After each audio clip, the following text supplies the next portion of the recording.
Well, a newly released national survey is highlighting the extreme violence and gore young Canadians are being exposed to on mainstream social media. The CBC's Magda Gabriselassie has been looking into this for us. Okay, so what are we hearing from these teen respondents about what they're coming across? You know, most of them are saying that they are coming across all kinds of violence that is popping up on their feeds, that they're not out there looking for this, and they're seeing everything from people being beaten up to being injured and killed in war zones to even murder, and the list goes on. Now, this is all laid out in the Canadians' exposure to authentic, violent, and gore content online. This report, it involved the involvement of about 1,000, just over 1,000 teens from across all of the provinces. And what came out of this is that 85% of them said that they are exposed to violent content, real violent content, and gore online. And it breaks down some of the worst of what they're seeing. So 73% report seeing videos of people fighting or being beaten up.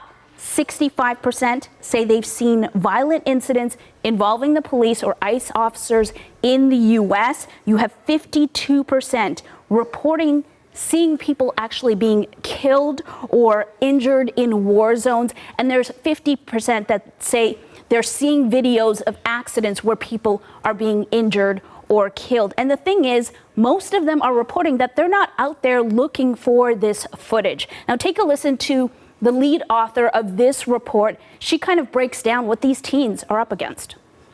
You don't get to go on an experience looking up the cooking videos you're into, or looking up the comedian that you're into, or checking out what the latest fashion trend is without all of a sudden being accosted by a video of murder, a video of self-harm, a video of someone being run over by a car, right?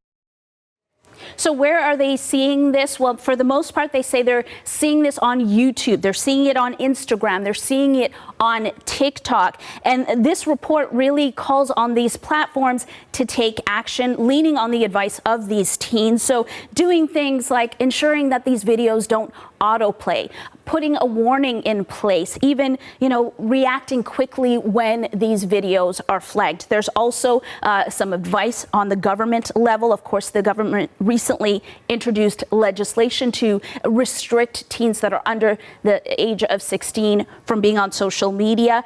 The group is calling for the government to do a bunch of things, including putting in place and enforcing clear moderation guidelines. And there's advice for parents too, including, not freaking out, taking the phones away from kids, and just being a safe place for these teens to come to their parents and let them know what's going on. Now, Magda, you know that in our line of work, certainly we come across a lot of images that would be disturbing. And, after that, often you can be left shaken. So for these young teens then that are coming across these images, these videos, how are they feeling after that? How lasting is the effect? I think it's no surprise that, of course, they are going to be experiencing some negative emotions after seeing some of the footage. And most of them say, in fact, that's what's happening. Some, about a fifth of them, say there is a lasting effect. And there's a high school student that was interviewed for this article who kind of backs that up.